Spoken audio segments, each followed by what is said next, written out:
I caught my wife and son-in-law plotting. So I hit record. I was rolling past my son-in-law's place when I figured I'd swing by and make sure he was all right. But the second I spotted my wife's car by the gate, a slick silver Lexus that had no business being anywhere but our garage, my chest tightened with that sick little warning that says trouble's near. Something's off, I told myself, and I eased up to the window, careful as a shadow so nobody would notice me. What drifted out from inside didn't just hurt. It cracked my world wide open and rearranged it for good. Before I go further, hit subscribe and drop in the comments where you're listening from. It helps a lot. When the old fool finally signs the papers, we'll have everything we planned, came Melissa's voice, my wife, sliding through that half-open window like poison working into a vein. I sat there in my car outside Emily's house, frozen, keys dangling in the ignition. 5 minutes earlier, I'd called my daughter to surprise her with dinner. Sorry, Dad, I'm not home. But Derek's there working through some case files, she'd chirped. Yet there sat Melissa's silver Lexus parked bold as brass in the driveway. I shut off the engine and shuffled toward the window on legs that didn't feel steady. Through a slice in the curtains, I saw them plain as day. My wife of 25 years was sprawled on my daughter's couch like she owned the deed, and Derek leaned against the bookshelf with that smug look I'd come to hate. The timing is perfect, Derek said in that crisp attorney tone of his. We file in June, claim irreconcilable differences. With the new Iowa statutes, Melissa walks with half of all marital assets and lifetime spousal support. Melissa laughed, that tinkling little performance I used to find charming. The construction company alone is worth $12 million, and if you add the rentals, the vacation place, and investments, we're looking at close to $20 million total. My hands trembled as I fumbled out my phone and thumbed the record button right as Derek kept lecturing like he was in court. The beautiful part is his trusting nature. Jack has no clue we've been cataloging assets for months. Bank statements, deeds, business valuations, we've already copied the lot. He nodded at a manila folder on the coffee table. He practically handed us the keys to his kingdom. 25 years of playing the devoted wife, Melissa said while checking her perfect nails, smiling through his boring job stories, acting sympathetic when he fretted about payroll. God, the man actually believes I love him. A twig popped under my shoe. They both went rigid mid-sentence, heads snapping toward the window like deer catching scent. I flattened myself against the brick, heart punching my ribs, sweat beating up even though April air still had bite. Did you hear that? Melissa asked, suspicion sharpening her voice. Neighbor's cat, Derek said after a beat. You're jumpy. Wouldn't you be? If Jack found out before we're ready. He won't, Derek scoffed. He couldn't spot a conspiracy if it were lit up in neon. His laugh held nothing but contempt. By September, you'll be divorced, rich, and free to live however you want with whoever you want. I stayed pressed to the wall until they started talking again, my phone swallowing every toxic word. When I finally crept back to the car 15 minutes later, it felt like gravity had tilted my whole life off its axis. A quarter-century of marriage reduced to a law school strategy session between my wife and my son-in-law. That folder on the coffee table wouldn't leave my head. Months of plotting, copying, preparing. While I was pulling 16-hour days to build our future, they were sketching out how to tear it down. I slid into the driver's seat and stared at my hands on the wheel. The same hands that took a busted pickup and a borrowed tool set and turned it into a construction outfit that fed a lot of families. The hands that paid for every comfort Melissa loved. The same hands that walked her down the aisle when her own father wouldn't come. And then her voice rang in my skull. The man actually believes I love him. Worst part? Half an hour earlier, I absolutely did. The front door opened just as I reached for the keys. Melissa came out first, swinging that designer bag like a signal flag, and Derek followed, brushing his tie like he'd practiced in a mirror. They didn't expect to see me parked there, and the shock hit Melissa's face like a slap. Jack? She squeaked, her pitch jumping a notch. What are you doing here? I stretched my face into something that looked normal, though my pulse was thundering in my ears. 25 years with her taught me every mood she had, but apparently the whole time she'd been acting. Just wrapped a job site walkthrough nearby. I lied easy, climbing out. Figured I'd drop by and see Emily. Derek edged closer to Melissa like a guard dog, lawyer instincts flashing in those pale gray eyes as he studied me for cracks. She's not home, Melissa blurted. We were just... I was helping Derek sort some client paperwork. That lie slid out smooth, like she'd rehearsed it 100 times. How many of her stories had I swallowed without blinking? Oh yeah. I kept my tone airy. Thought you were at work till 6. Didn't you say something about that Henderson proposal this morning? A flicker, panic, ran across her face. I left early. Headache. Sorry to hear it. I smiled at Derek with friendly fake warmth. Interesting case? Asset division, he said too fast, then corrected. For a divorce client, complex assets. The irony would have been funny if it hadn't been my life on the chopping block. Melissa's eyes ticked between us, calculating, recalculating. How long you been here, Jack? Just pulled in. Why? No reason. Her smile looked painted on. You seem tense. Everything okay? The woman who'd been arranging my financial execution was asking about my day. I almost laughed. Long one, I said lightly. You know how it goes. I nodded at Derek. Don't let me interrupt. We were finishing anyway, Derek said, resting his hand low on Melissa's back. Automatic, familiar, intimate. How long had that been going on? Good timing then. I took out my phone and checked the time where they could both see it. Neither flinched, but I caught Derek staring a bit too long at the screen. I should head home. Dinner won't cook itself. Melissa let out a laugh that sounded like it had splinters. I'll be along soon. Just tying up loose ends. Take your time. I opened my door, paused like something occurred to me.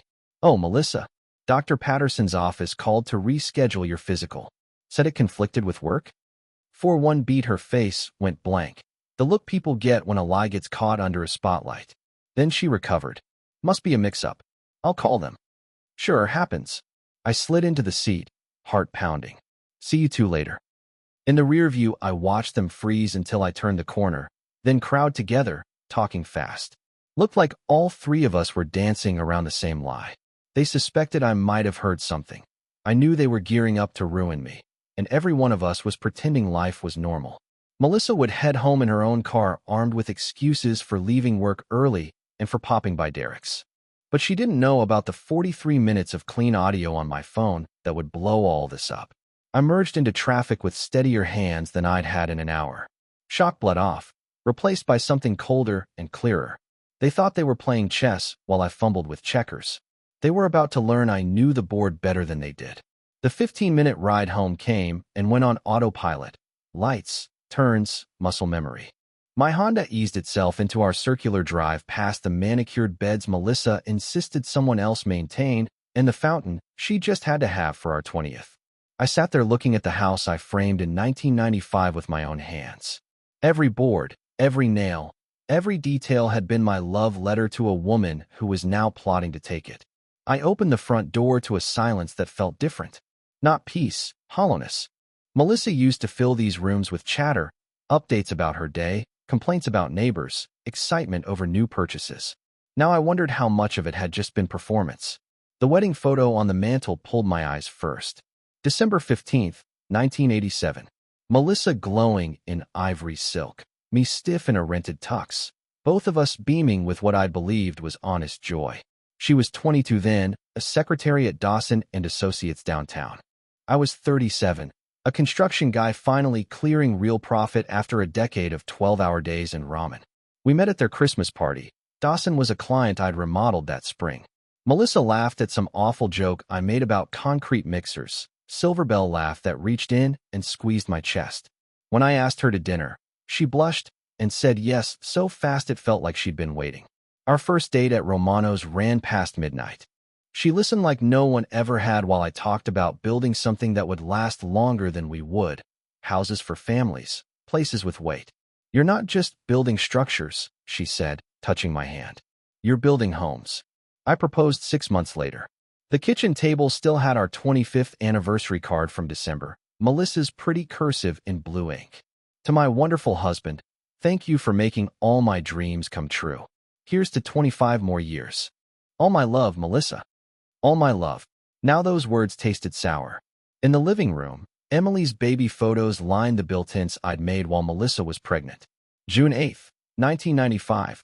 Our girl arrived, and Melissa looked born to be a mom. Those early years were the best I've known. Melissa threw herself into motherhood with the same fire she used planning our wedding. Parent-teacher nights, soccer games, themed birthdays.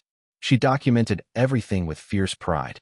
"You're the best dad in the world," she whispered the night Emily graduated high school, tears running while we watched our kid walk across the stage. "She's going to do incredible things because of the foundation you gave her." The foundation I gave her. Funny little phrasing I never clocked back then. I dropped into my leather recliner, the one Melissa said didn't belong in a formal room, and let the slides of our life click by. 10th anniversary cruise to Alaska. She was genuinely delighted by glaciers and whales. Emily's college graduation, tears all around, psychology degree in her hand. Christmas mornings, loud and happy. Melissa insisting on decorations that took 2 weeks to put up and 1 day to pull down. When did gratitude turn into entitlement? When did "thank you for this life" become "we deserve even more"? The recording answered. Melissa hadn't loved me in years, maybe decades. Every kiss, every anniversary toast, every "I love you" in the dark had been calculation. A strategy to keep me earning until she could claim the pile. 25 years of us, boiled down to a legal plan. As the living room went dim, something cold settled in under the hurt. An old business mindset I hadn't needed in a while. Melissa thought she was playing a long game, positioning for payout while keeping her nose clean. She had no idea the same brain that took one truck and built coal builders into a machine was now pointed right at her scheme. New game. My rules. I made myself think like the owner I am. When had she flipped from partner to calculator? The answer fell into place. 2020, when coal builders landed the Morrison Municipal Center job.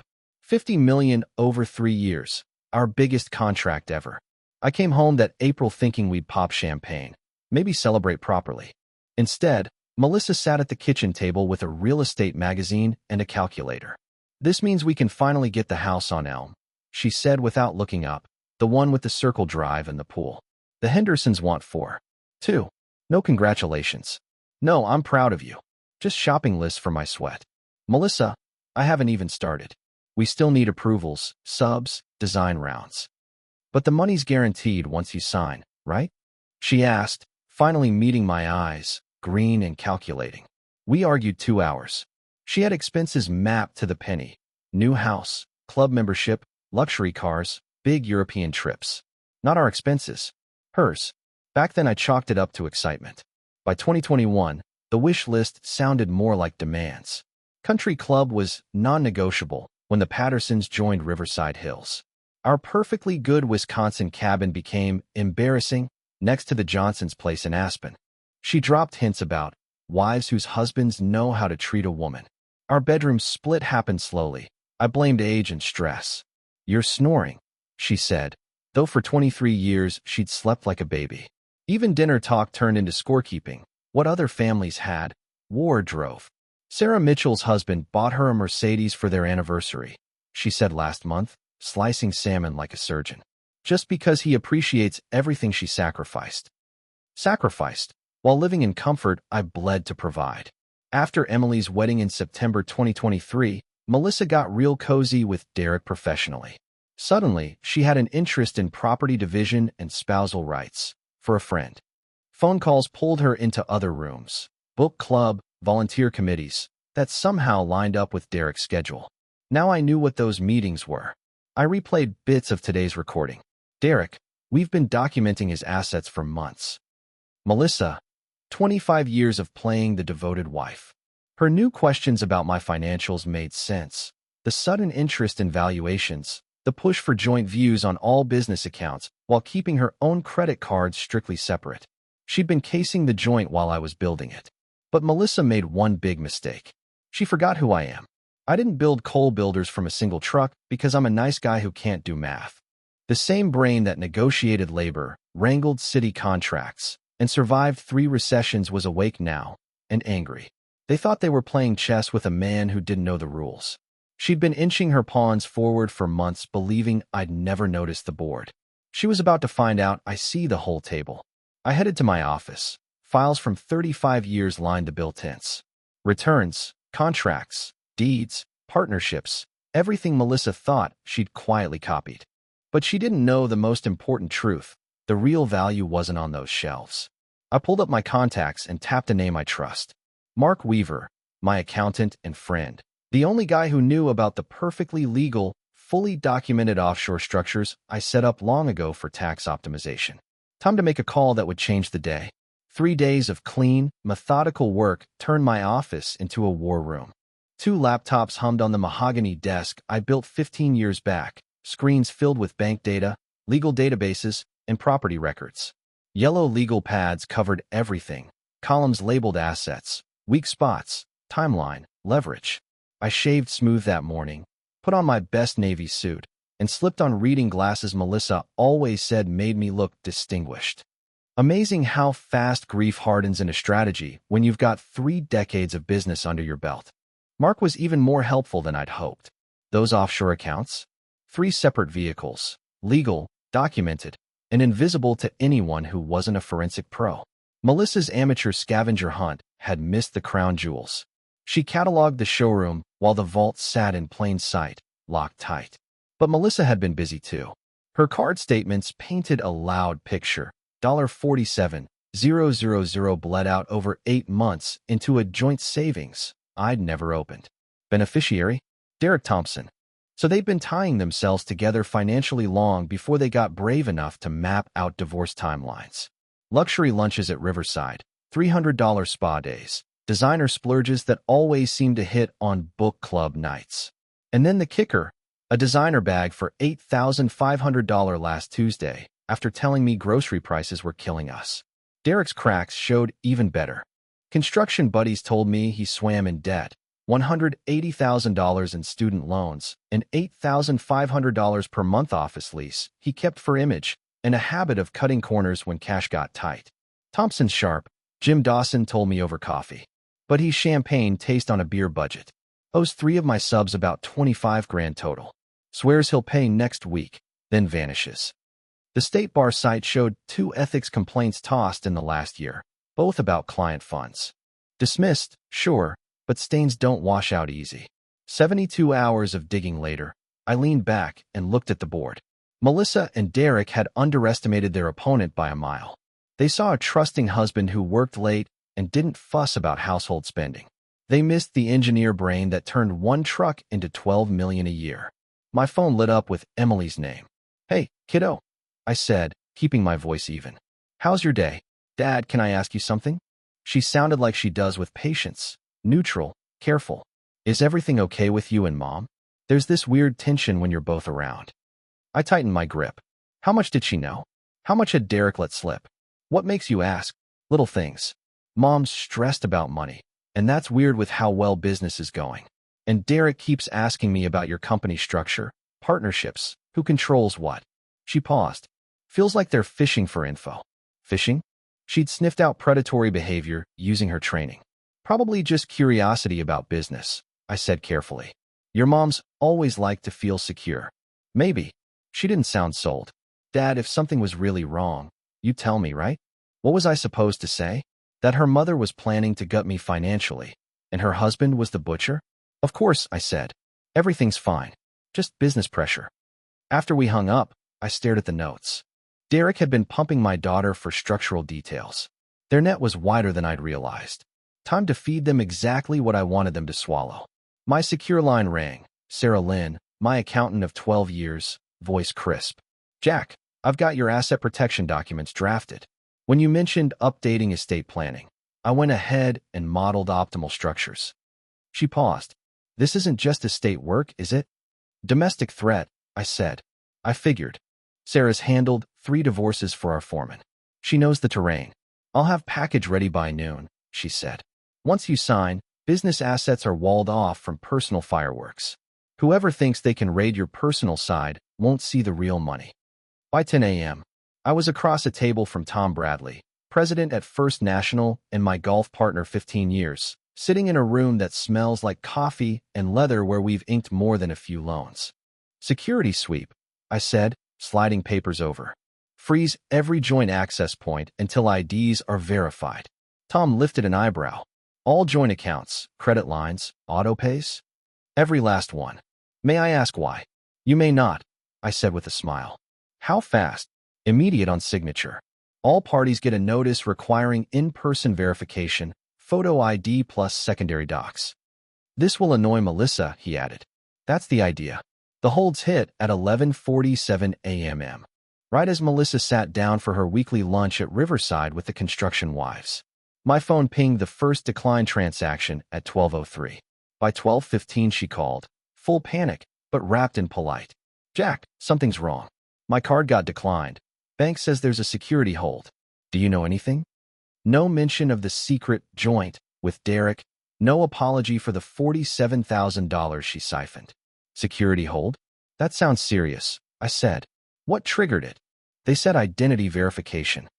It's humiliating, Jack. I'm sitting with Linda and Susan and Janet, and I can't even pay for lunch. That distress was real, but not because the con was failing. It was because the performance fell apart in public. I'll call Tom, I soothed. We'll sort it out. I didn't call. Instead, I drove to the medical center site where my crew was pouring footings. The clang of rebar and hum of machines steadied me. Texts rolled in all afternoon. 12:47 p.m. Melissa, still locked out. This is absurd. 2:23 p.m. Melissa, Tom's in meetings all day. What kind of bank president ignores his best customers? 3:15 p.m. Melissa, even the emergency line is frozen. How am I supposed to buy groceries? Each one landed like a little justice. For 25 years, she took security for granted while I traded hours for it. Now she tasted what it feels like when the floor drops. Derek's reaction was even better. At 4:30 my PI, Mike Rodriguez, called. Thompson tried 3 times to access the shared account with your wife. Then he tried pulling from a trust. Looks like your daughter's education fund he manages. That one's frozen too. He's raging at bank reps, threatening legal action, demanding managers. Classic overconfident lawyer discovering he's got no leverage. By 6, I was home reviewing the field. Every joint account frozen, each credit line suspended, all autopays requiring my say-so. Melissa's access to the wealth she'd enjoyed boiled down to whatever cash she had in her purse. Every measure was clean and legal, a husband protecting marital assets during estate planning review. Tom could back it with policy, but Melissa and Derek would hear the real message. The ambush was over. I was on offense. The phone rang at 6:47, Melissa's number, but I knew the voice on the other end would be desperate, not slick. Time to see how fast conspirators eat each other when the plan caves in. The after-hours guard at Thompson & Associates hardly glanced up when Melissa rushed through at 7:15, heels clicking across marble like alarm bells. I knew because Mike set up in the coffee shop across the street with a clear angle on the front doors. Her call from our driveway. Derek, we need to talk now. Something's gone very wrong, was loud enough for the neighbor to catch. Up on the 14th floor, Derek's corner office glowed like a crisis bunker. 2 shapes bent over a conference table drowning in paper, body language screaming damage control. He knows. Melissa's voice carried through the old vents to the CPA office next door. Mike's friend keeps a suite there. Jack knows something, and he's cutting off everything. I couldn't even buy gas. The timing isn't random, Derek snapped. 3 days ago, he showed up at Emily's while we were mapping strategy. He must have heard. How much? Enough to grasp we're serious. Papers rustled. Assume he recorded us. Assets, timeline, tactics. Silence. 2 plotters realizing their mark wasn't a mark. What do we do? Melissa whispered. We speed up. No more slow roll. Monday morning I file emergency proceedings, immediate spousal support. We claim financial abuse. He's restricting your access. Financial abuse, she repeated, interest creeping back. Legally compelling, Derek said. We frame him as controlling with money, manipulative, intimidating. The freezes become proof of his pattern. More paper. A mind clicking into attack mode. I'll need examples of emotional abuse, intimidation, financial control. Anytime Jack made decisions without you, questioned spending, used money to steer your behavior. That's difficult, Derek. Jack's never been controlling about money. If anything, too generous. Then generosity becomes manipulation, he said coolly. Providing becomes creating dependency. Gifts and comfort become evidence of isolation. The scale of the spin took my breath. Even I had to respect the audacity. What about Emily? She asked. She won't automatically back me. She's trained to be skeptical. Even better, he said, pleased. Her hesitation becomes proof of Jack's manipulation. We use her professional training against him. Expert testimony that family dynamics show control. You'd put our daughter on the stand against her father? I plan to save your finances, Melissa. Emily's credentials give weight. If she expresses any concern, we call it expert opinion. The blueprint was pure evil. Turn a daughter's ethics into a weapon. Monday, I file for emergency restraining orders to block asset movement, $15,000 temporary support, and sole occupancy of the house. By Wednesday, he'll look like an abuser needing court oversight. And if he fights? Then we escalate. Harassment if he calls, stalking if he investigates, emotional abuse if he challenges. His tone held cold satisfaction. The beauty here? Denial reads as guilt. The harder he resists, the more controlling he looks. Melissa laughed without warmth. Poor Jack. He has no idea what he started. 25 years the trusting husband, Derek said. Time to show him nice guys finish last. Saturday morning, Melissa met Emily at Cafe Luna, same place they've done monthly brunch for 5 years. Melissa chose their usual corner, private, perfect for secrets. But this time she played the wounded woman asking her psychologist daughter for professional insight. Emily, we need to talk about your father, she began in a voice tuned for sympathy. I think something's wrong mentally. Emily set down her cup, slipping into clinician mode. What kind of wrong, Mom? Controlling, paranoid. He's limiting my access to money, claims it's security, but yesterday he cut me off completely. I couldn't even pay for lunch. Financial control can be abuse, Emily said evenly. It can also be normal during legal or business transitions. What does Dad say? Melissa hadn't expected neutral questions. She wanted comfort, not assessment. He says it's routine security. But Emily, I've been married to him 25 years. This is punishment. Punishment for what? Melissa hesitated. How much could she admit without exposing everything? I think he suspects I'm questioning our marriage. Maybe he's trying to intimidate me into staying. Mom, Emily said with the patience of someone used to manipulators. Are you saying he's abusing you financially to keep you from divorcing? Or that you're considering divorce and he's protecting assets? That line cut too close. I'm saying he's showing concerning behavior. And as a psychologist, I hoped you'd help me understand. As a psychologist, Emily said, behavior shifts need triggers. What happened 3 days ago that would make Dad suddenly restrict accounts? Melissa's mind scrambled. Emily was too well trained for a vague sob story. I don't know, she said. That's what scares me. Emily studied her face like a case file, reading the tells. Are you asking for psychological advice? She said gently. Or asking me to pick sides? That broke the script. I'm asking you to help our family, Melissa said. Then talk honestly with Dad about his concerns, Emily answered. Not through me, and not through a story you want me to validate. Meanwhile, 40 miles away at Cole Builders HQ, my phone buzzed with news that changed the board again. Jim Dawson called at 10:15 a.m. as I reviewed weekend site notes. Jack, heads up. Derek Thompson's got bar problems brewing. Trust account stuff on the Mitchell case. What kind?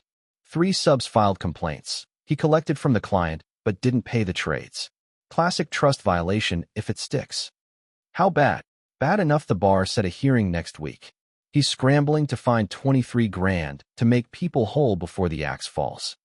23,000, the exact hole my research showed. Jim, would those subs talk if someone from the industry reached out? They're ready to sing, brother.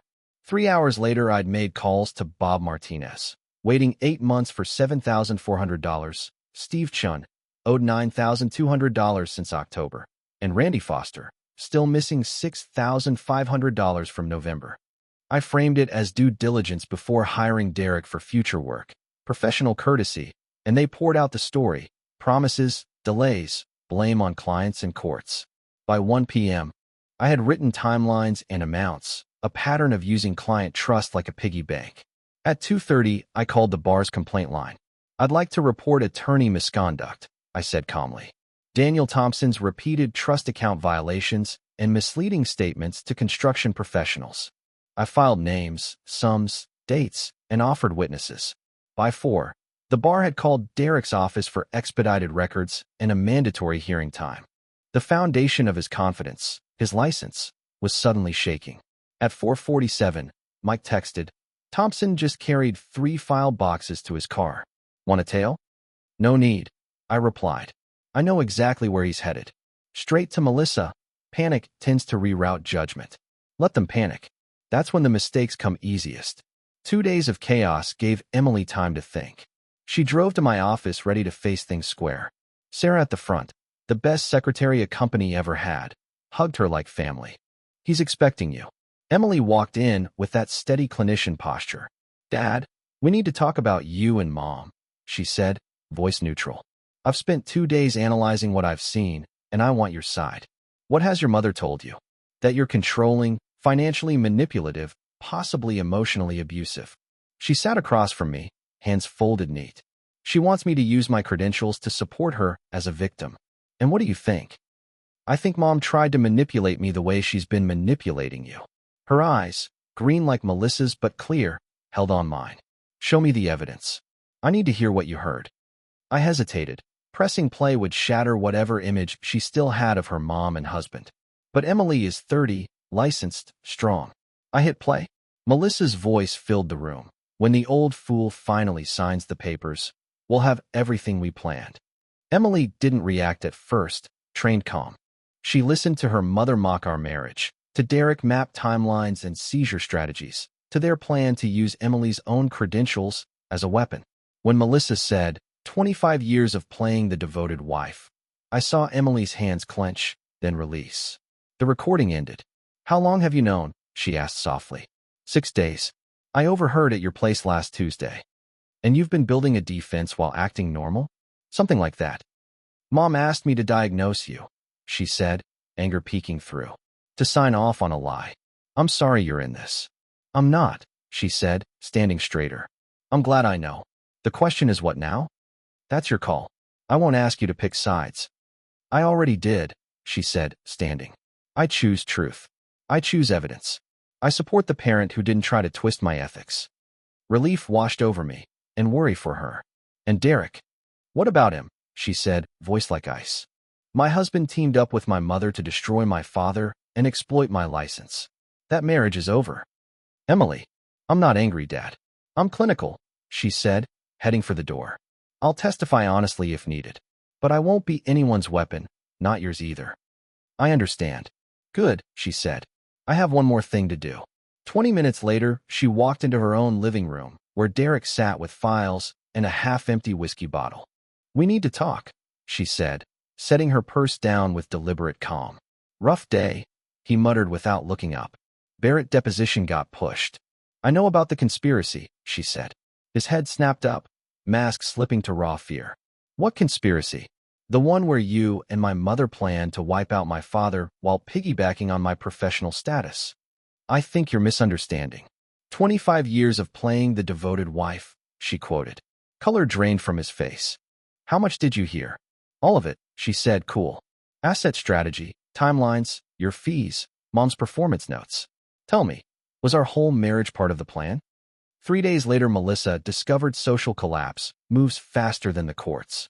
The Riverside dining room hummed at Saturday brunch, but people peeled off as she approached. Linda stared into her eggs Benedict. Susan remembered a phone call.